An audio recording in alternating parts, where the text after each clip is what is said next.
How's it going, bros? Ken just released Terraria Part 1 video. Very cool. But anyway, today I'm looking at this article. Pretty short, 6-minute read, but it's called, as you can see, What We Can Learn from Norway's Prison System, Rehabilitation and Recidivism, or however you pronounce this word. In fact, what is this word? And this is the first time I'm actually seeing it. Recidivism. Recidivism, meaning the tendency of a convicted criminal to re-offend. Very cool. Why am I reading this? Well, I came across the article somehow. I actually can't remember how, but I'm very interested in Norway's rehabilitation focus and I guess preventing recidivism. Right? You want to prevent criminals from leaving prison and then committing the same crimes again, right? Because that's obviously not beneficial, no matter how you look at it. Um, And yeah, it's a bit more like context. I don't know too much about the Norway's prison system. Like obviously you see memes of things like oh my god, look at Norway's prison rooms, they look so much nicer than like a London flat that costs £200,000 a month. But a month, okay, probably not a month, but anyway, cool stuff. I'm very curious to see not just how they handle it, but also how effective it is. I really do want to know if this is working. I mean, it must be working, and I assume it's working because they still do it. But I think that if this is truly successful, then it says something cool, something important even about human nature and the ability to change. Right, change for the better. Many of us think that many people have the idea that when a criminal commits something, even like a really heinous crime, um, they're pretty much irredeemable. But I really do question otherwise. Um, so before going into this, yeah, my questions are, how do they do it? What's the results? And also, how far, what, is there a line they draw between which crimes are so bad that they just skip the rehabilitation and just like go straight to jail or even death penalty? Very interesting. So, in the 1990s, Norway had a problem. Ooh, strong opening there. Oh, by the way, this was last updated in May of 2024, so it is fairly recent. Roughly 70% of all released prisoners, these have got links for this, okay, recommitted crimes within 2 years of release. That rate is nearly equal to the recidivism rate in the United States today. Are you kidding me? So clearly, the U.S. prison system is not so effective. And I know that they contain the most prisoners in the world. How many prisoners? What percent of the world's prisoners are in the U.S.? 20 to 25% of the world's prisoners. That is insane. So, what are these links about then? Are they just like sources? Yeah. Okay. Anyway. Oh, by the way, yesterday I released a video. I mean, it's like an hour long, so obviously you don't have to like watch all of it or anything. But I released a video talking about uh hard incompatibilism and the implications it has on how we should treat people, and it has implications for prisoners as well. So, yeah, just thought I would make that connection there. At that time, Norway's prison system was structured similar to the prison system in the United States. It was built on the idea that punishment is a deterrent. Prisoners were often given lengthy sentences in harsh conditions to send a message to others, right? The idea that, ooh, if I do this crime, I gotta go to prison, I maybe get beat, I get treated terribly, and therefore I shouldn't do that either. Yeah. I'm scared. It's a rule by fear tactic. However, Norwegian lawmakers woohoo, realized that the existing system wasn't working. Crime was high, as was recidivism.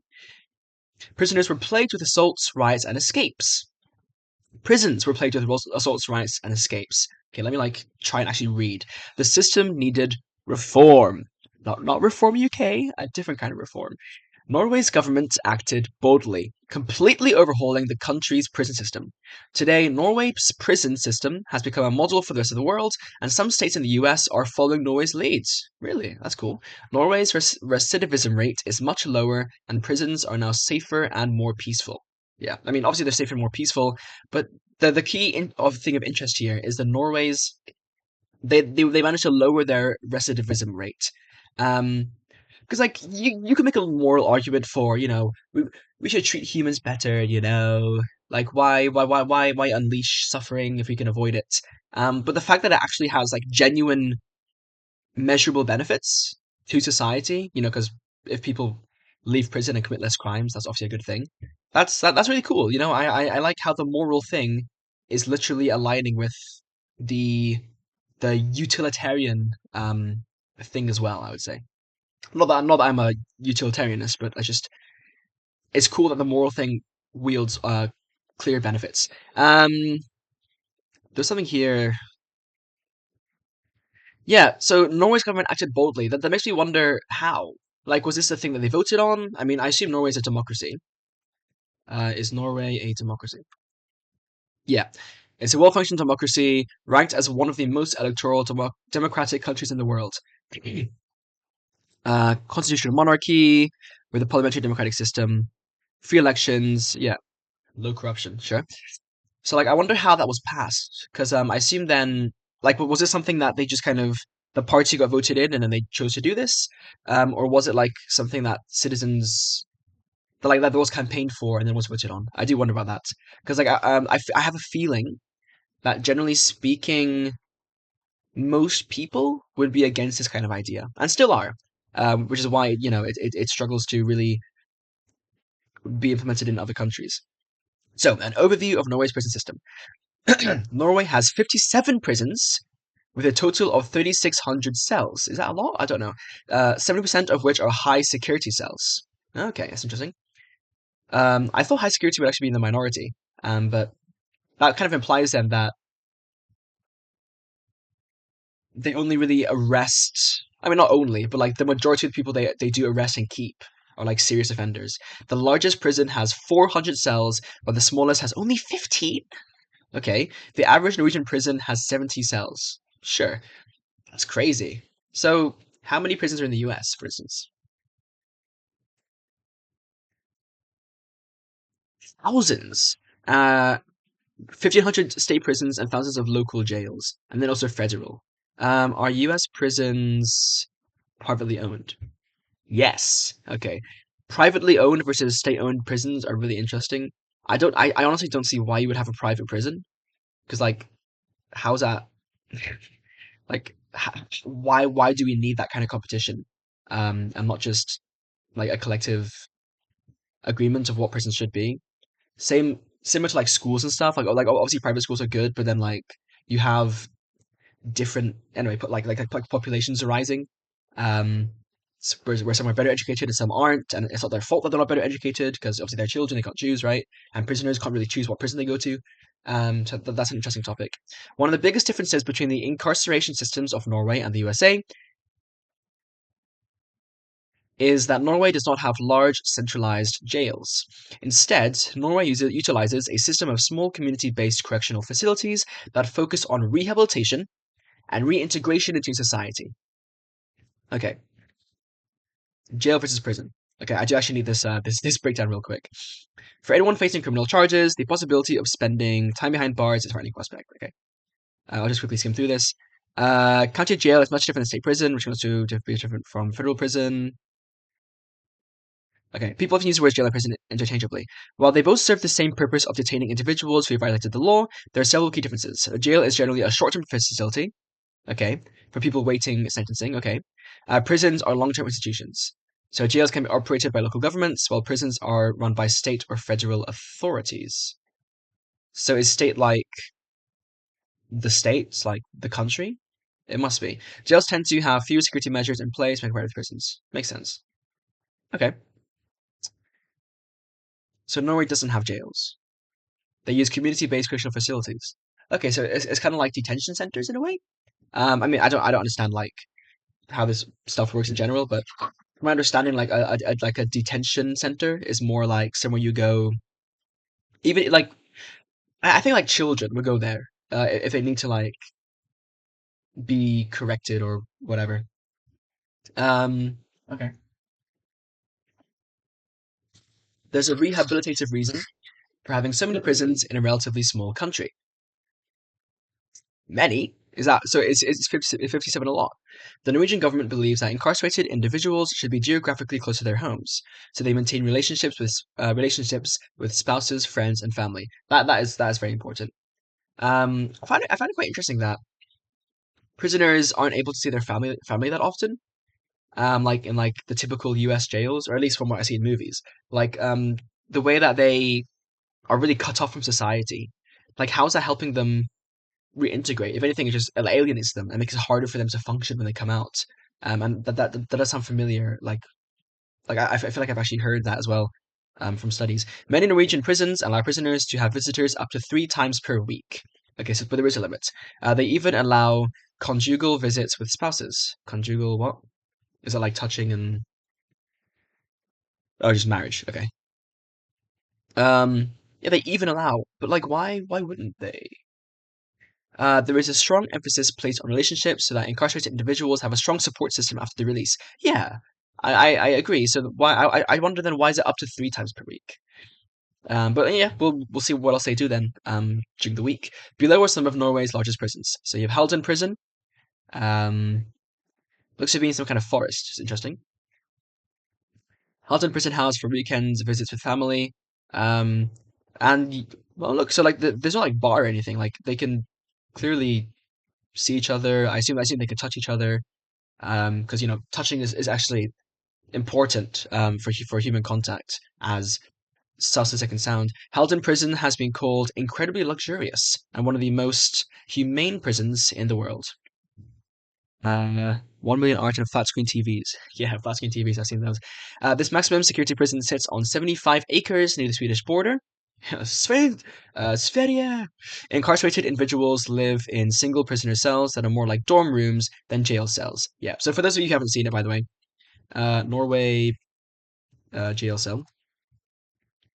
Like you see them like on Instagram, but like this is the kind of stuff that you would get which kind of looks like my room, honestly, here in university. Um, which is kind of cool, honestly. Well, this guy. Um, and then yeah, you compare that to like London flat. Um, I mean, obviously there are nice ones, but like you see the ones that are like just just like that. It's like okay, yikes. Um, Each room has a private bathroom, a flat screen television, and a window that looks over leafy scenery. Very interesting. I wonder what they use the TV for. I assume like recreation, but I wonder if there's anything else. Private bathroom is quite interesting as well because like you see the movies of like don't drop the soap, you know, because like being able to maintain your dignity, I guess, and not having to like force yourself to be naked near other prisoners is quite not only important for safety, but also important just for like keeping that sense of of humanity, like identity, I guess, self respect, and they window and like the leafy scenery, kind of calming, right? Like, and instead of like looking over a desert or like looking over a like a courtyard, I don't know, you actually see some nature, which I mean, I think there's some studies that say like being around nature is just good for humans for like calming and like self reflection even. Um, very interesting. And I assume that these are study backed up decisions. The prison has a fitness center, library, chapel, fields, family visiting center, a school, and even a full recording studio. God damn, get my brother in there. Um, cool. A school. Interesting. Like to teach what then? The prison itself is decorated in bright colors and features original artwork. A famous Norwegian artist named Dolk was hired to create bright murals throughout the building's hallways. Nice. Really shows how the Norwegian community kind of. I mean, I don't know if they all support this, but like clearly there is support for it, which is nice to see. Sorry, this was Hayden Prison. So, okay, so this is just one example. Then there's Bastoy Prison, which seems to be on an island, unless that's Norway, but I assume Norway's bigger than that. Bastoy Prison is unique in the fact that it is an open island prison. That means it does not have fences, walls, or anything to prevent prisoners from simply walking away, because I assume the surrounding ocean or lake, whatever, is quite sufficient. So why do they stay? besides the difficulty of swimming. So, because the incentives to stay at the prison are so high. Bastoy is one of the prisons that allows conjugal visits with spouses. Okay. It also offers a school, workshops, recreational activities, and anti-violence and drug counseling. Cool. Counseling is important. Weird that that's something they need to highlight. Like, do prisons elsewhere not have counseling for like why you shouldn't do drugs or why you shouldn't be violent? I guess not actually. I guess like again for like what you see in media, prisoners kind of are just left to their own devices, and that's why you get like and like that's why you get the violence. Individuals who attempt to escape are sent to prisons with lower quality amenities. Ah, okay. So there is still like a factor of if you escape, you suffer for it. Um, so like that's like a kind of fear-based tactic there. Perhaps unsurprisingly, there's only been one escape attempt in the history of Bastoy Prison. Unsurprised. I mean, I'm surprised. Like you think that people would just try to leave anyway, like just to get away, but that's no, that is not unsurprising. That is very surprising, and I wonder what was it makes me wonder what was behind that one attempt. And then you have the Ulersmo prison. I'm probably mispronouncing these Norwegian names, but it's Norway's largest prison, and okay, largest, and also home to those prisoners with the longest sentences. How long? Any life sentences, I wonder. It was opened in 1970 and has 400 cells. While Ulersmo is home to some of Norway's more violent criminals, it is still focused on rehabilitation. Okay. It says some of Norway's more violent criminals. How about the most violent criminals? The prison is home to a school, as well as workshops to learn skills like automotive repair and carpentry. Cool. So they teach like jobs, skills, so they can, I guess, like if they are released, they can get some work, which is interesting. Um, hmm. Yeah, this is interesting because it's like, why? What do we want prisoners to do when they leave? Because like we as humans don't necessarily have this idea, but like we don't have this consensus, sorry, of what humans should do, like what our purpose is. But like from a society, from like a societal perspective, having prisoners leave to do work is beneficial to society.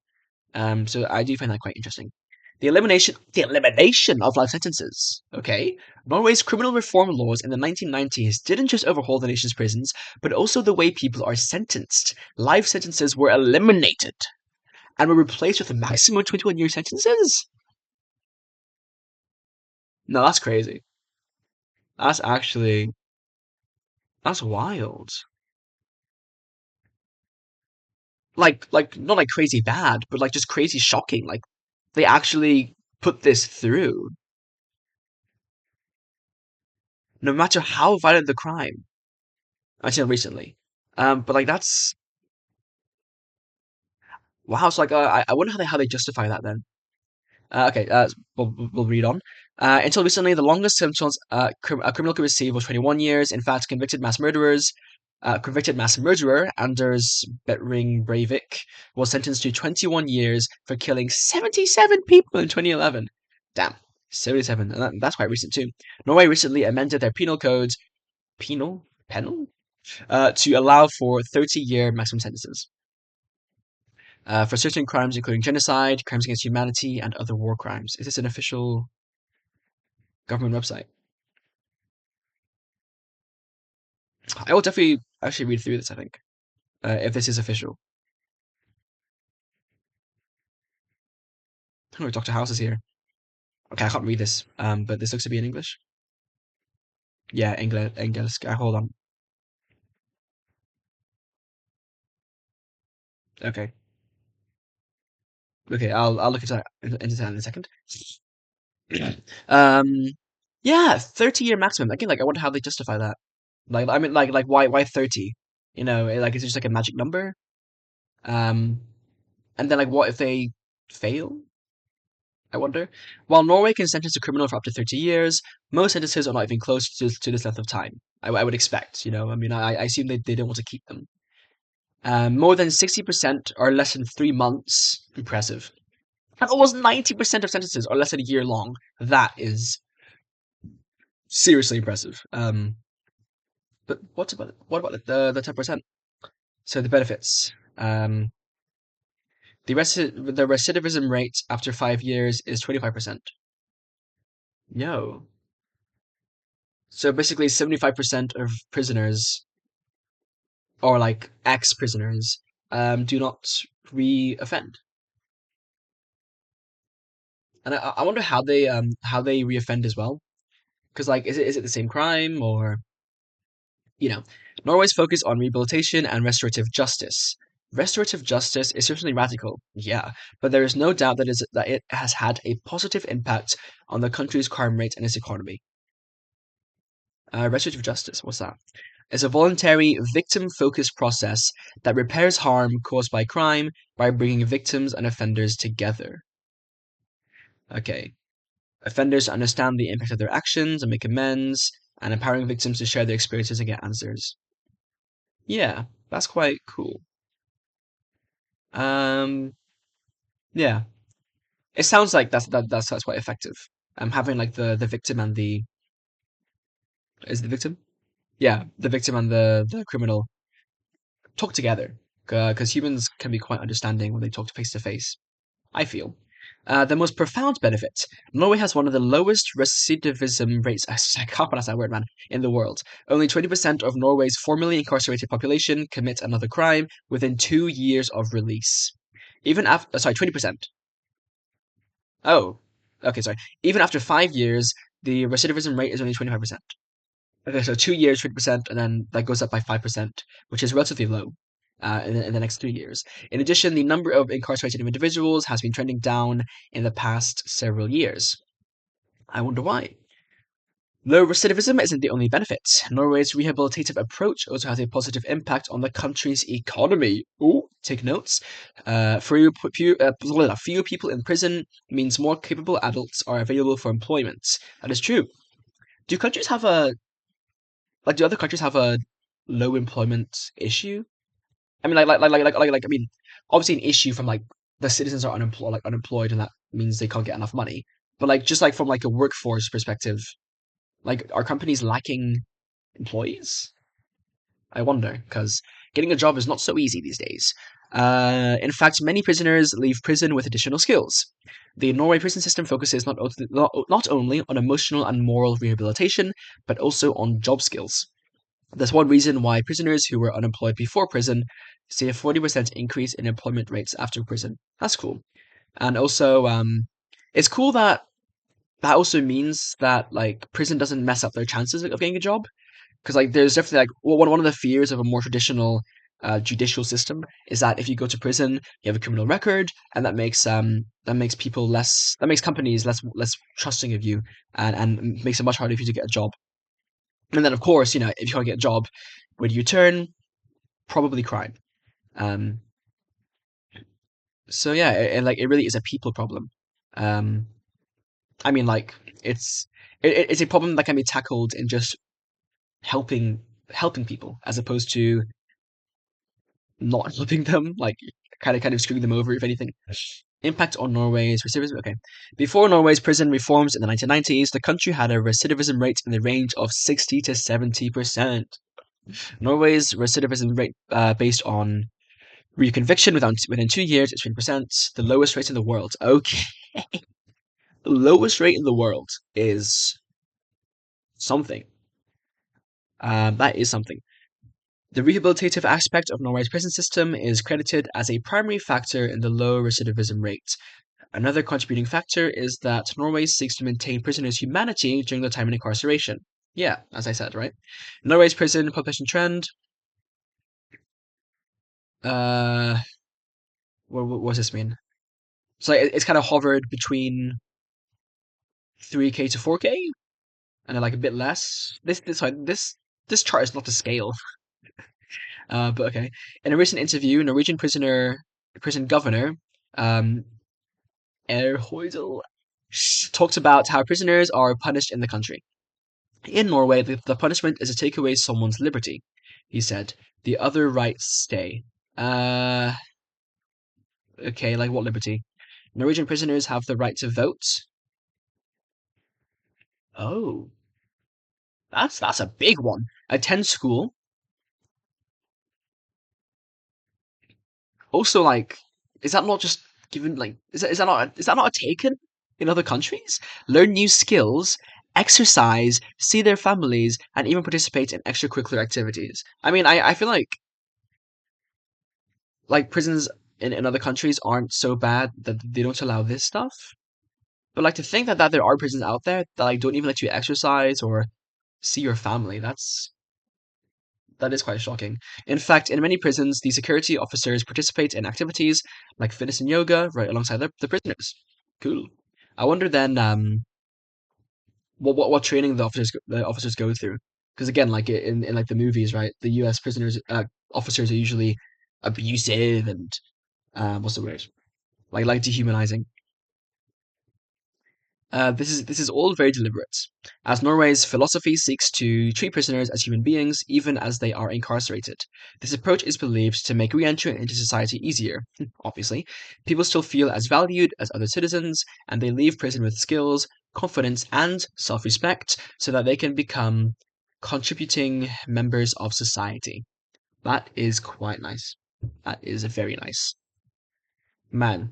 And like for the record, I personally believe that like this is like top 10 things to focus on like in humanity, like education and judicial system are like up there with just like the most important things that we can focus on as a society before moving on to other things, and like healthcare as well, like employment, stuff like that. But like those two are just so important for getting people into society, right? Because obviously with education you need kids being taught how to function, and then if they ever fall out of that like fall out of society, you know, do things they're not supposed to, then give them then also help them bounce back.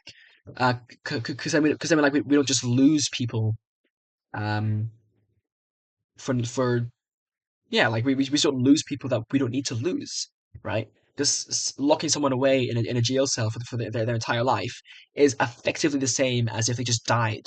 Um, from from the perspective of their community and the rest of society. So really, it's very very very important. Why Norway is uniquely positioned to implement its system? Yeah, because I mean I feel like you can't just do this in any country and it'll go perfectly well. Definitely, there's some cultural factors here that can be applied or like learned in other countries, but it's not something that like you could just replace all of the US's systems, prison systems today with this system, and it will go swimmingly well. Could Norway's approach to criminal punishment work in other countries? That is a tricky question. Other countries and some states in the US have attempted to copy Norway's strategy. In fact, both North Dakota and Oregon have implemented prison policies based on visits to Norway. Like to hear it. However, it's difficult to predict whether Norwegian style prison policies could succeed in the United States or other Western countries. Yeah, of course. But the only way to know is to try, right? One of the biggest factors that, well, yeah, try and then keep trying, hopefully. One of the biggest factors that makes Norway's prison system successful is that the approach has widespread support throughout the population. This is so interesting to me. Norway citizens believe deeply that the goal of prison should be to help prisoners succeed after release, not to implement punishment that makes life more difficult. I really wonder why they think this. Like culturally, what happened or what has happened historically for this to be the consensus across citizens. Because like if you ask people around the US, I feel like or the UK or whatever, I feel like this will not be the sentiment.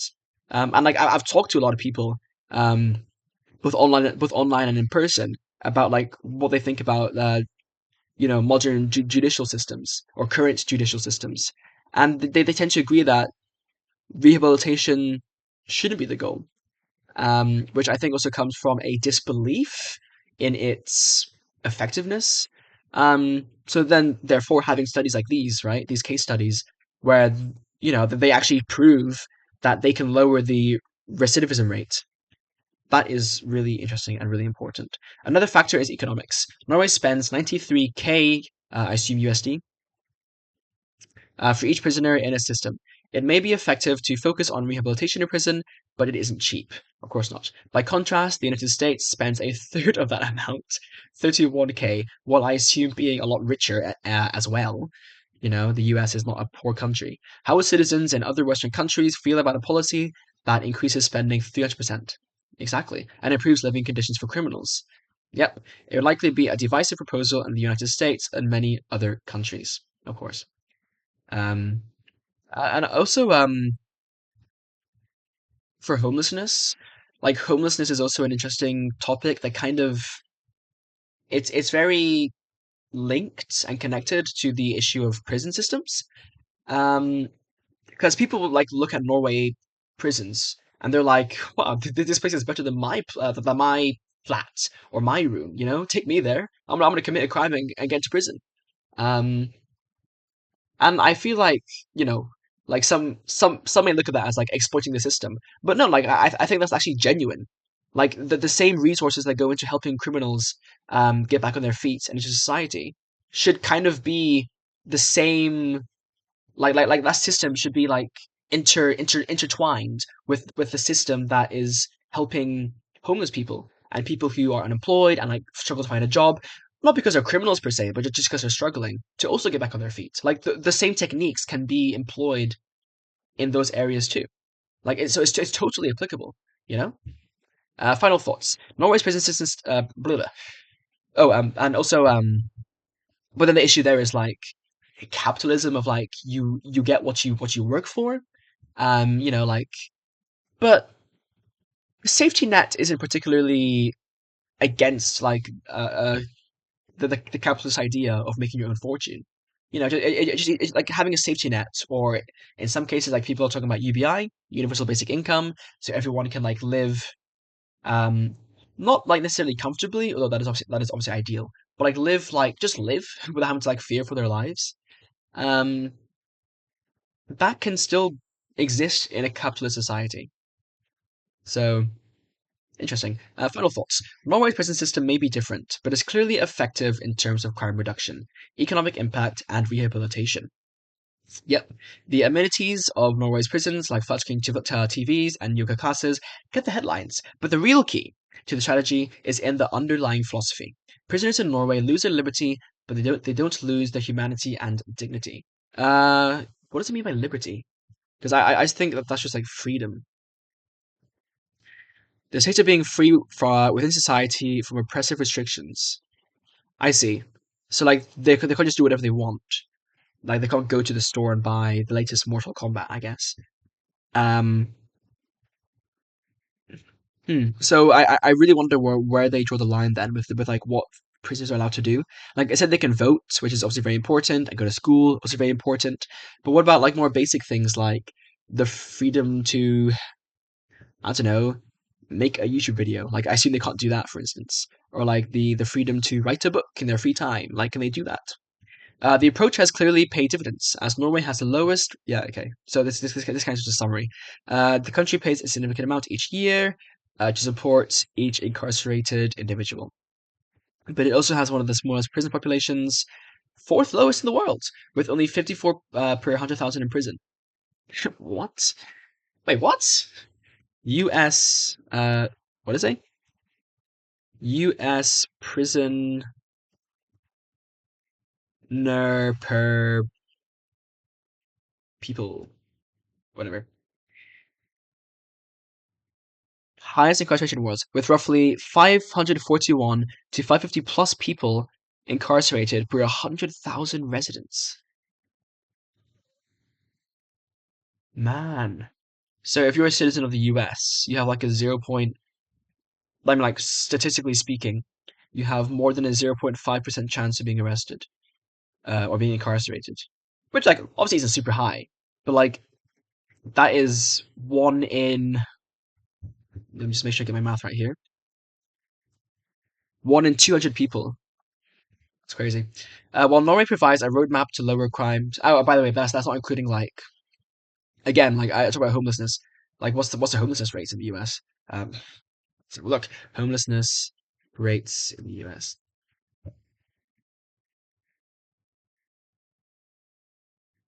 18%. Oh, increased 18%. Okay, from 653 to 771. With 1.1 million people. Okay, can I get a rate? Uh, U.S. homelessness per capita. Capita is like people, right? I think 0.2% of the total population. Damn. Okay, okay, okay. So like 0.2% are homeless, 0.5% are incarcerated. Um, damn, damn. Okay. While Norway provides a roadmap to lower crime for other countries, it's unclear whether the strategy could be effective elsewhere. Norway's nationwide support for rehabilitation in prisons is unique and runs counter to the sentiment in many countries that prison is for punishment only. Yeah. Um, So perhaps we need to change our sentiment. It is encouraging that states like Oregon and North Dakota have sought to learn from the Norwegian system, but there is much work to be done in the US and other Western countries before they see benefits similar to those in Norway's prison system. Yeah, where do we start? Can I like this? Let's go. 75 people. Not many views on this post.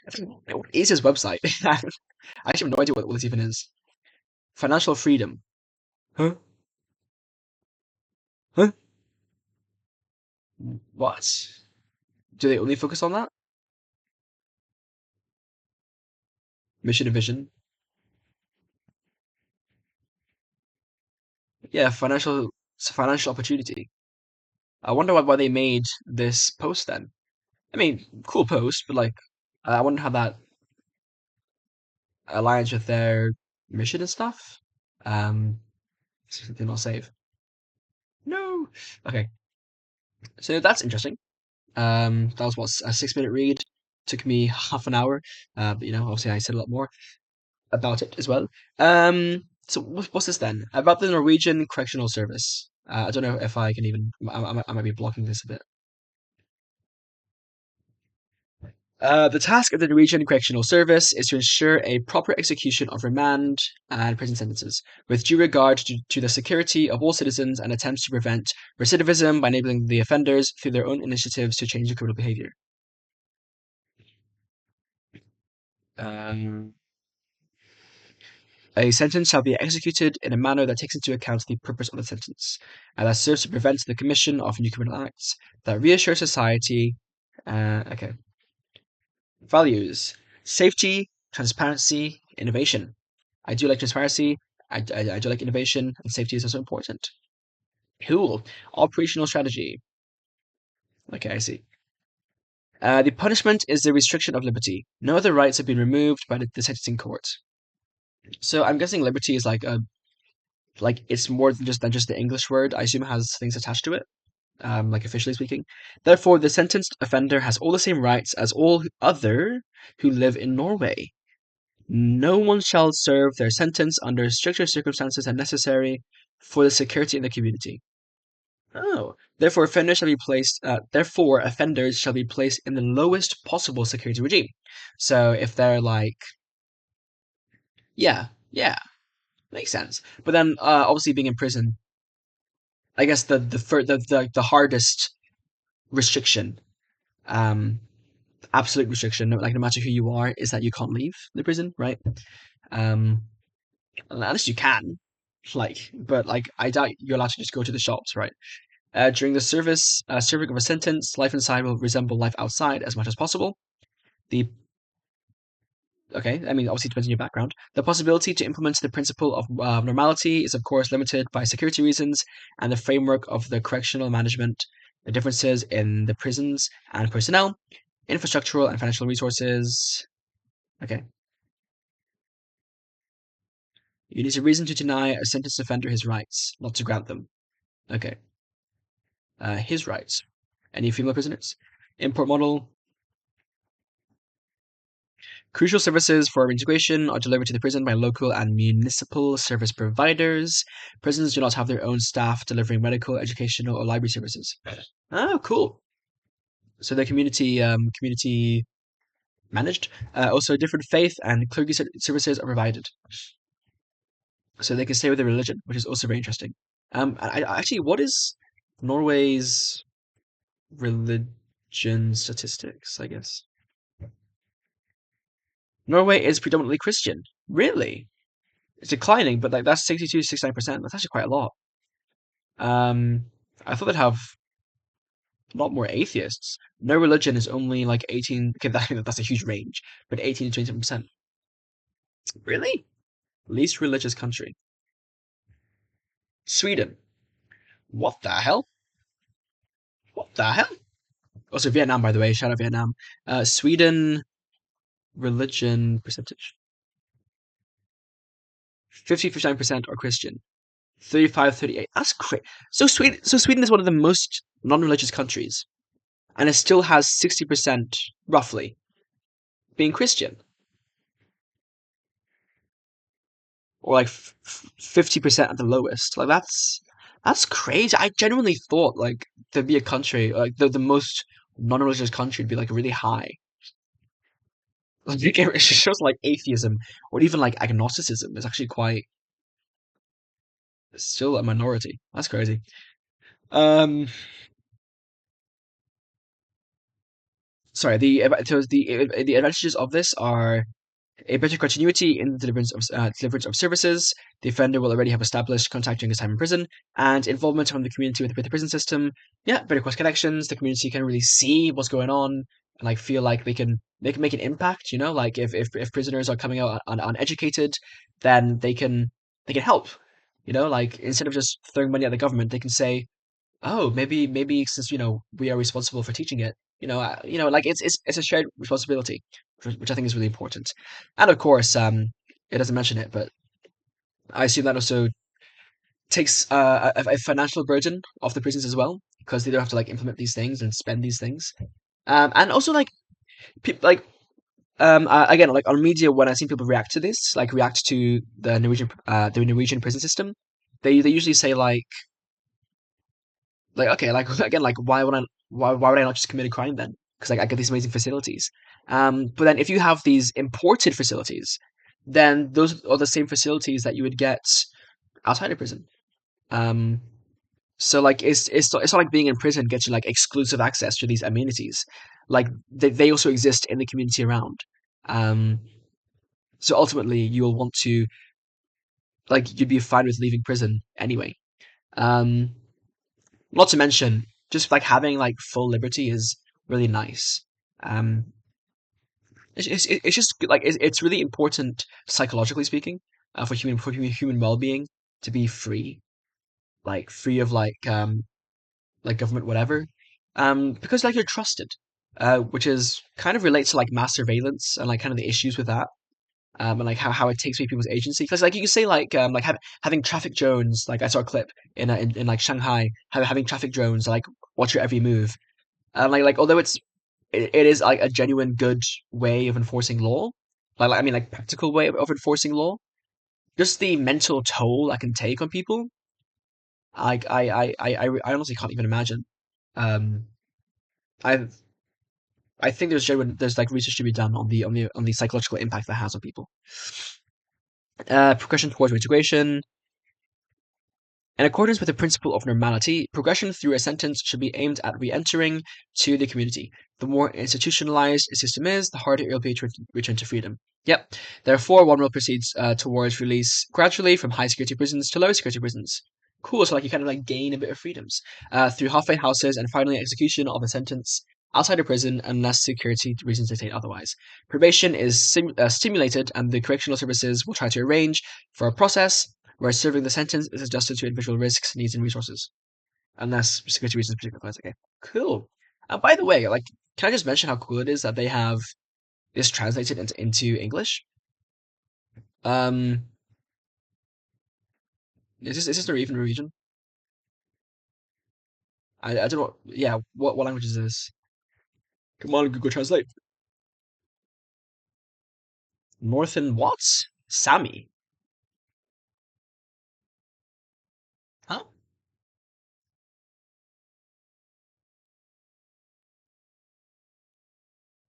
Endangered Uralic languages spoken by the indigenous Sami people. Oh, cool. So what the hell? I mean, I didn't even know Norway had an indigenous population. So not only do they have it in English, but also in the indigenous language. That's really cool. 'Cause I mean, obviously for the indigenous, that's quite important. Um, but also just having it available in English is really cool because it means other countries can more easily access this. The content of the sentence. The correctional services have the possibility to implement a sentence by the court in various ways and to provide it with various forms of contents. An unconditional imprisonment may be implemented by placement in various types of security levels. Um, there's a possibility to serve one sentence in a treatment or special care institution. Right. To deal with specific types of problems. For example, with serious addiction. Yeah. Like, I mean, I'm people are probably familiar with like asylums. I mean, I don't know what the official names are, but I guess we would call them insane asylums, where you send mentally unstable, mentally ill people, like seriously mentally ill people, which is also a good, an interesting topic. Under certain conditions, up to half of an unconditional prison sentence may be served at home. Wow, wow, that is quite cool. A full sentence of up to 6 months, unconditional imprisonment may be changed by the correctional services to home detention with electronic monitoring by means of an ankle bracelet. Pretty typical, honestly. The offender must be active during daytime, through school, etc., and at home at given times. Any breach of conditions may lead to re-imprisonment. Home detention with electronic monitoring is also possible as a alternative for the last 6 months of a longer sentence. Yeah, it's that kind of easier way into it. Man, like for each sentence I read of this, like I kind of like projecting myself into like how that would kind of like feel like as a prisoner, like just like the day that ankle bracelet comes off, like what that just feels like. Like damn, I'm not being monitored. Like I'm free. Okay, kind of interesting. It is possible to be released on probation after having served two-thirds of a sentence and a minimum of 74 days. On probation, the convicted person will need to report to the probation officer regular times, refrain from the use of alcohol. Oh, really? And comply to any other specific conditions. Whoa, okay, that's like that's not a minor thing. No alcohol. Because like obviously alcohol can impede your judgment. And I assume quite a lot of offences could even be as a result of being under the influence of alcohol or some other drug. Quite interesting. Organization.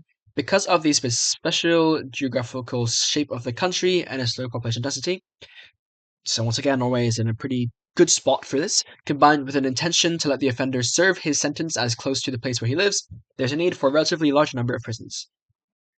Right. In total, Norway has a capacity of just over however many things. Also, 70% of these are high security. So I wonder what the differences between high and low security are. Norway has no special prisons for those in pre-trial detention. Prisoners in remands may demand to be isolated from convicted persons, but may also ask to be placed in units designated for convicted persons. Uh, Isolated from convicted persons. Okay. The longest prison sentence, so like you don't have, yeah, okay. The longest prison sentence blah, blah, blah, is 21 years, although the new penal code provides for a 30-year maximum sentence for crimes related to genocide, crimes against humanity, or some other war crimes, which are, by the way, very extreme. Like, what even counts as genocide? Deliberate, systematic destruction in the whole or in part of a national, ethnic, racial, or religious group. An international crime. Okay, so it's kind of like an act of terrorism in that case, because it's focused on a specific group. Coined by Raphael Lemkin, it involves acts like killing, cause there's harm. Yeah, yeah, okay. Acts so killing members, causing serious bodily or mental harm. Okay. Unlike war, it often involves one group targeting another, but it can overlap with crimes against humanity, like the Holocaust, obviously, Rwandan genocide, Armenian genocide, and people would say, like Israel, Palestine, um, and some other things going on. Oh right, actually, I hope the Chinese stuff. So that's like more like that's something that's a lot harder for an individual to do, and really more a group effort. I mean like an individual by themselves, like an indie criminal. Um, Whereas if it's like an organized group, an organized terrorist group, then that's a bit different. The average sentence is around 8 months. More like it's like the max is 21 years, but the average is 8 months. Like that is wild. More than 60% of unconditional prison sentences are up to 3 months, and almost 90% less than a year. Okay, yeah. So we saw these in the article. Um, there's almost no escapes from prison in Norway. Over 99% of all prisoners on temporary leaves return on time. Some 3,600 full-time equivalent staff is employed, and around 3 to 5 in probation. So, like, my question is still like, why 21 years? Why 30 years? And what happens if they reach 21 years? Like, what happens then? Like, if they're just released? Because that can also cause issues. Like, I get it's like it can act as a this will never, like, the limit of this will never be reached anyway kind of thing. But like, what if it does? Like, then you genuinely have an issue. And also, like, having a max could also, like, psychologically, prisoners could say, well, in that case, I'm just going to stay here for 21 years and I'll be free. Granted, 21 years is a long time, but you never know. You never know. Prison. Prison officers in Norway go through a 2-year education at the staff academy. Nice. Where they receive full pay and are taught on various subjects like psychology, shout out psychology, criminology, law, human rights, and ethics. That is so awesome. I mean, how many prison guards in other countries are even aware of things like the Stanford prison experiment? Like, honestly, most prisoners in Norway have a contact officer assigned who assists in contacts with third parties like service providers or officials within the correctional system. The contact officer may guide the prisoner to find the most appropriate way to serve their sentence. Okay, so but then what if they have issues with their contact officer? Can they contact a contact officer? Prison staff in Norway is unarmed and consists of for about 40% of female officers, which I guess is a weird way of saying there are 40% female officers, which is um. I wonder if they split the male and females actually into separate prisons, or if they are allowed to like mix. Um, I mean, like mixes and like just exist around each other. Like I guess communicate like any other prisoners would. Um, Prisoners being unarmed is interesting. I mean, obviously that means no guns, but I guess that also means like no batons. So I wonder then what that means for like violence, and I wonder how they handle it, because like obviously they probably need to bring some kind of restraining weaponry. Um, I mean, not like baton, like beat them to the ground, but like even like I don't know, like a net gun, just shoot a gun at them that like deploys a net around them and traps them, right? Like so stuff like that would be kind of useful. Also with the female officers, that's also interesting because then like it's not like just these like these big buff men who like watch you ominously. You also have I mean you could have big buff females, but like yeah, it offers more of like a human vibe, you know, like you're not being armed by, you're not being monitored by like the elite guard. Probation, sorry, elite guard. Let me let me just clarify what I mean. Like you have like I imagine like more chill officers, you know, who are kind of just there because they actually care about the prisoners, like want them to do better, as opposed to like just like the stereotype of the big buff man who just like shouts at you and like berates you. Probation. There are 15 probation officers in 34 locations. A community sentence is imposed by the court and can run from 3 to 420 hours. Okay. Interesting. The pressure on the correctional system has increased over the past years. Okay, this is very interesting. By the emergence of a growing number of foreign internationals in Norwegian prisons. This presents a number of challenges for the staff as to language, religion, and culture. Indeed. In addition, a part of this category consists of more or less professional criminal offenders who may cause new and more serious challenges to the security in the prison, criminal activity in or from prison, and recruitment of young offenders. Because it's easy to talk about, to look at this from like a closed community. I mean, not closed, but like a specific community that like doesn't really have to interact with people outside of it. Like you can like kind of imagine like this harmonious society. But if we have people coming from systems in other countries from different cultures. And like they're used to a different prison system. Maybe they've been in prison before and they move countries. That can definitely obviously pose issues. And like, how do you handle that? It's very very interesting. Rehabilitation measures are much harder to impose towards offenders who are meant to be deported to their home country. That too, after serving their sentence. Yeah, because like they go through this training, and then they're sent to a country that might just treat them like trash, or not give them the support they need. Right. A high number of prisoners have to cope with psychiatric or other mental health difficulties, often combined with addiction problems. Yeah, the correctional services do not always have the resources and the competency to manage these problems. Okay, dude, I love that they use the word competency. Because it's like it's not blaming the prisoners like, oh, their addiction is too strong, like, oh man, this prisoner sucks. Like, no, it's like we don't have the resources. We are not competent enough to give them the help they need. And I think that's just a really humane perspective, like a way to look at it. Some offenders under 18 years of age are also admitted to prison.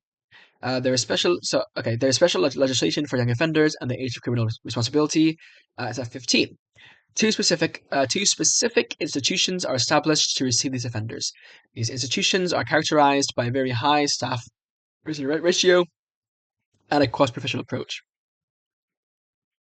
Okay. I wonder then what happens to younger children. I mean, obviously, if they like shoplift, then who cares? But like if they, I mean, like not who cares, but like that can be taught fairly chill fully. But if they like murder someone, what do you do about that? That I mean that like especially like just developmentally speaking, that's a bit more serious. Oh, also by the way, I think the U.S. age, right? I think the U.S. drinking age is 21. Does it vary between states actually? No, but in private settings you can. Yeah, like 21 is a legal drinking age, but like the age for going to prison is like 18. Um, youngest prisoner age. Not what I meant. Prisoner age minimum. Oh, Scheiße. What? Okay, that's age of criminal responsibility, U.S. There's no minimum. That is so interesting. UK. 10 years old? 10 years old?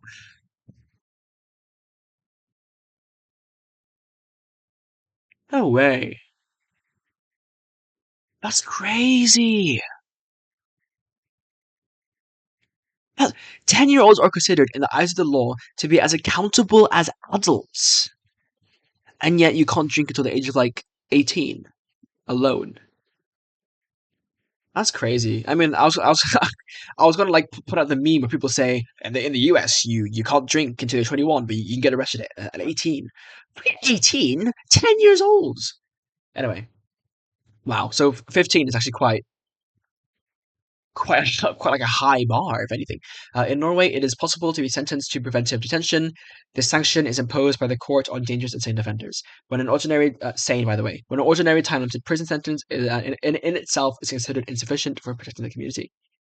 God, I'm losing the ability to speak now. Those on preventive detention are convicted for offences that is harmful to others' life, health, or freedom, and are considered to be a substantial risk for reoffending in a similarly serious manner. Yeah. After the minimum period of preventive detention has been served, an assessment will be made as to the continued dangerousness of the offender. If this is found to be the case, the detention period may be prolonged by the court with a period of up to 5 years.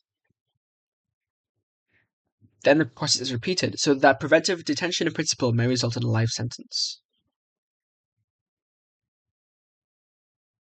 Okay, I don't really understand what preventive detention is about.